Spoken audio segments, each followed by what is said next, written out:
Selain perbedaan usia, ada dua hal lagi yang patut kita belajar dari pernikahan Ibunda Khadijah dan Nabi Muhammad SAW, yaitu mengenai status dan mas kawin.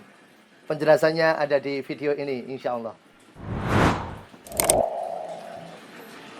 Assalamualaikum warahmatullahi wabarakatuh. Jumpa lagi dengan saya, Tanto Guru PAI.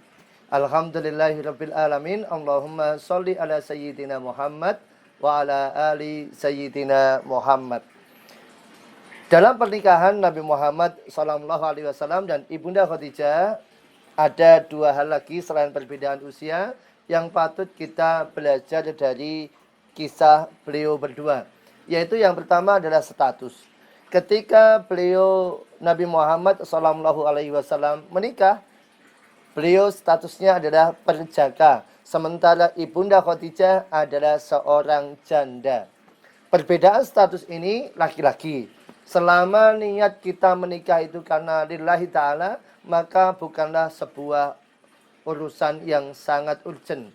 Dalam artian bukan suatu penghalang untuk kita saling mencintai.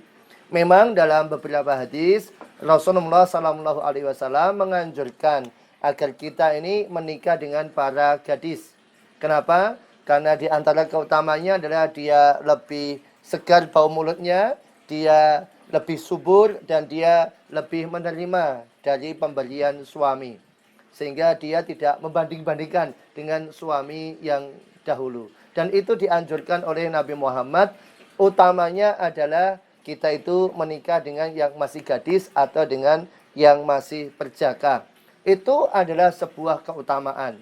Tetapi meskipun itu keutamaan, bukanlah sebuah larangan kalau kita itu menikah dengan seseorang yang statusnya sudah janda ataupun duda.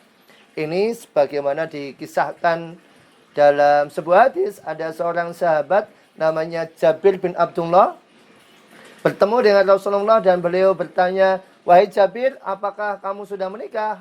"Sudah ya Rasulullah, saya sudah menikah." "Dengan gadis atau janda?" Maka Jabir menjawab, "Ya Rasulullah, saya menikah dengan seorang janda." "Kenapa kamu tidak menikah dengan seorang gadis?" "Ya Rasulullah, saya ini punya beberapa adik perempuan, beberapa saudara perempuan. Kalau saya ini nikah dengan seorang gadis, nanti saya khawatir ini istri saya nanti malah bermain-main dengan adik-adik saya, bermain-main dengan saudara-saudara saya, tidak ngurusi saya, malah seneng-seneng mulu. Maka saya memilih untuk menikahi seorang janda." Dan itu Nabi Muhammad membolehkan. Au kama qala Rasulullah sallallahu alaihi wasallam. Dan ini menjadi sebuah perhatian untuk kita bahwa laki-laki kita perlu garis bawah, perlu cetak tebal ya. Bahwa kalau kita itu menikah kalau niatnya lillahi ta'ala, maka segala kriteria, segala status, segala syarat itu adalah nomor kesekian kalinya. Selama kita menikah itu tujuannya untuk kebaikan, selama menikah itu tujuannya adalah lillahi ta'ala, maka dengan status apapun itu tidak menjadi masalah. Apalagi kalau bagi kita seorang laki-laki menikah dengan seorang janda dengan tujuan untuk mengayomi anak-anak yatim yang dimiliki oleh janda tersebut, maka tentu berlipat pahalanya. Di sisi lain adalah bahwa status apapun Anda sekarang, entah itu perjaka, entah itu gadis, entah itu janda, entah itu duda, tidak menghalangi untuk kita tetap taat kepada Allah, untuk tetap kita berhusnuzon kepada Allah. Seandainya hari ini status Anda adalah janda atau duda, itu bukanlah aib. Allah Subhanahu wa Ta'ala yang mengatur jalan kehidupan kita. Dulu kita pernah berumah tangga, tetapi karena satu lain hal, kemudian kita berpisah. Itu adalah sebuah jalan takdir yang memang mungkin Allah tentukan untuk kita.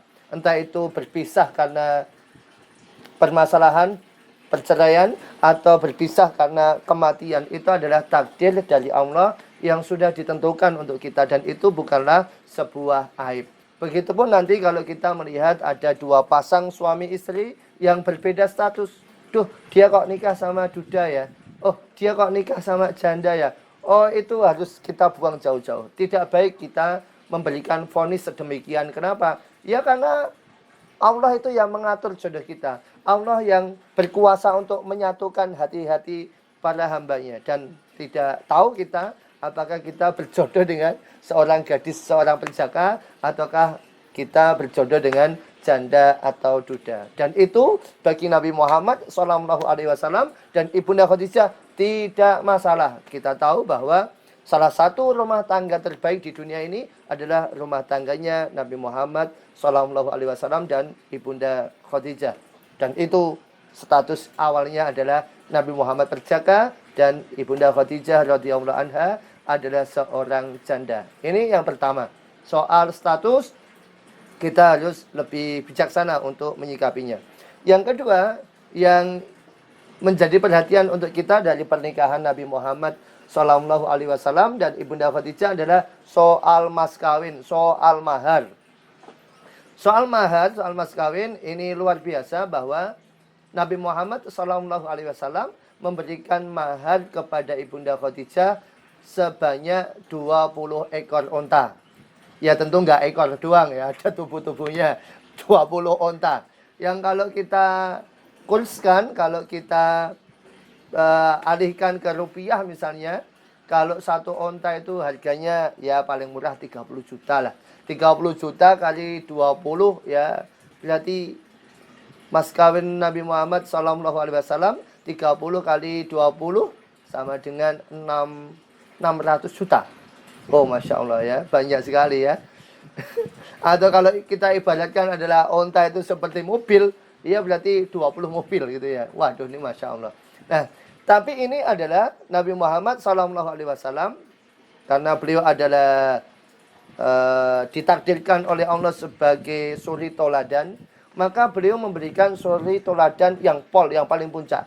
Tetapi dalam hadis beliau, dalam saran beliau, dalam nasihat beliau, bahwa yang namanya mas kawin, mahar, itu yang paling barokah adalah yang paling mudah. Yang paling mudah.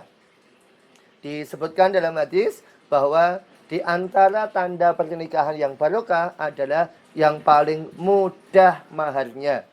Bahkan lebih spesifik lagi bahwa di antara wanita yang barokah, seorang calon istri yang barokah adalah yang mudah maharnya. Au kama qala Rasulullah sallallahu alaihi wasallam. Nah, tapi diingat-ingat nih, kata yang dalam hadis disebutkan adalah mudah. Mudah belum tentu murah ya. Mudah belum tentu murah, tetapi inti yang ingin disampaikan oleh Rasulullah sallallahu alaihi wasallam yang dijelaskan oleh para ulama adalah bahwa jangan sampai mahar ini memberatkan seseorang untuk menikah, yang kemudian dia terhalang untuk nikah, yang akibatnya malah menjadi penyakit sosial. Kenapa kamu nggak nikah?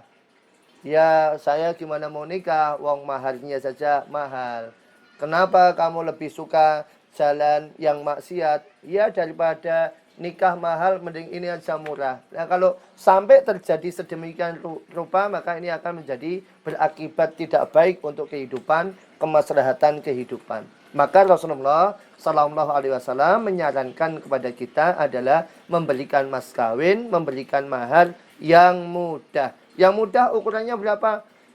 Ukurannya adalah tergantung kemampuan, ya tergantung kemampuan. Tapi intinya adalah harus tahu diri dan saling menghormati. Yang namanya akhwat, calon istri harus tahu diri bahwa sebaik-baik perempuan, sebaik-baik wanita yang barokah adalah yang mudah maharnya. Sebaliknya, yang ikhwan, yang calon suami harus menghormati bahwa nih kita menikah ini bukan sekedar beli sate di pinggir jalan, bukan sekedar beli soto, bakso di pinggir jalan, tidak sama sekali. Tetapi kita harus memuliakan calon istri kita, harus memuliakan keluarga calon istri kita. Yang satu akhwatnya adalah tahu diri, yang satunya adalah menghormati, yang satunya adalah pengen mudah banget, yang sini adalah nggak bisa. Pokoknya aku akan memberikan yang sebaik mungkin. Dan ini jangan sampai terbalik ya. Kalau sampai terbalik nanti jadinya tidak ahsan juga, yang calon istri tidak tahu diri ya, tidak tahu diri. Dia pengennya yang mahal-mahal, dia pengennya yang gede-gede, yang yang di luar kemampuan si calon mempelai laki-laki. Yang mempelai laki-laki juga tidak bisa menghormati, Allah yang penting mahar apa adanya. Nah, ini nanti malah tidak menjadi kebaikan untuk rumah tangga. Jadi Rasulullah SAW mengajarkan adalah beliau sebagai seorang laki-laki memberikan mas kawin yang sangat baik, sangat luar biasa kepada istri-istri beliau. Sementara istri-istri beliau, para ummahatul mukminin ini juga tidak menuntut banyak dari Rasulullah SAW. Jadi ini teman-teman semuanya soal mahar, soal mas kawin sebagai seorang laki-laki ini. Ya, laki-laki kita harus betul-betul berusaha memberikan yang terbaik untuk istri kita. Kalau biasanya kita itu nikah dengan seperangkat alat sholat, ya, maka dilengkapi. Saya terima nikahnya Fulanah binti Fulan dengan mas kawin seperangkat alat sholat, sekaligus masjid, imam dan makmumnya sekalian. Biar komplit semuanya. Sebaliknya yang perempuan memberikan kemudahan bagi para calon suaminya agar keberlangsungan nikah itu bisa terus berjalan selama itu untuk lillahi ta'ala. Kita bisa lihat kasus misalnya.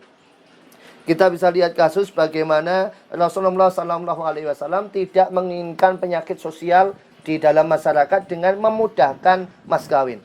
Ada seorang sahabat tanya kepada Rasulullah, ya Rasulullah, saya mau menikah, tapi saya nggak punya mas kawin. Bagaimana? Maka Rasulullah menganjurkan carilah mas kawin meskipun dengan cincin besi. Bukan cincin emas, cincin besi sekalipun. Aukama qala Rasulullah SAW. Begitupun ketika Fatimah menikah dengan Ali bin Abi Thalib. Fatimah tidak menuntut lebih kepada Ali bin Abi Thalib. Karena Ali bin Abi Thalib memang kondisi ekonominya minus. Dan akhirnya Ali bin Abi Thalib memberikan baju besi miliknya sebagai mas kawin untuk Fatimah Az-Zahra radhiyallahu anha. Atau kita bisa melihat kisah Ummu Salamah.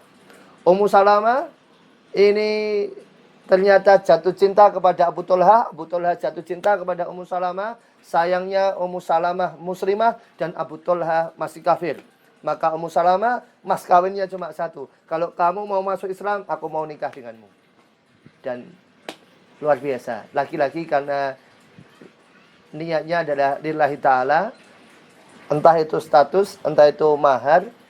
Selama itu dalam kebaikan, selama masih dalam rule untuk mencapai keberkahan, maka ini akan menjadi kebaikan dalam rumah tangga kita. Rumah tangga yang barokah, rumah tangga yang baik, rumah tangga yang dikumpulkan Allah dalam kebaikan, memang niat awalnya adalah lillahi ta'ala. Kalau sudah lillahi ta'ala, yang namanya perbedaan usia, perbedaan status, bahkan perbedaan ekonomi, besar kecil mas kawin, itu sudah menjadi nomor kesekian karena niatnya adalah lillahi ta'ala. Demikian kita akan lanjutkan hikmah dari pernikahan Ibunda Khadijah dan Nabi Muhammad SAW di video-video selanjutnya insyaallah. Wallahu a'lam bishawab. Subhanakallahumma wa bihamdika asyhadu an la ilaha illa anta astaghfiruka wa atubu ilaik. Terima kasih. Wassalamualaikum warahmatullahi wabarakatuh.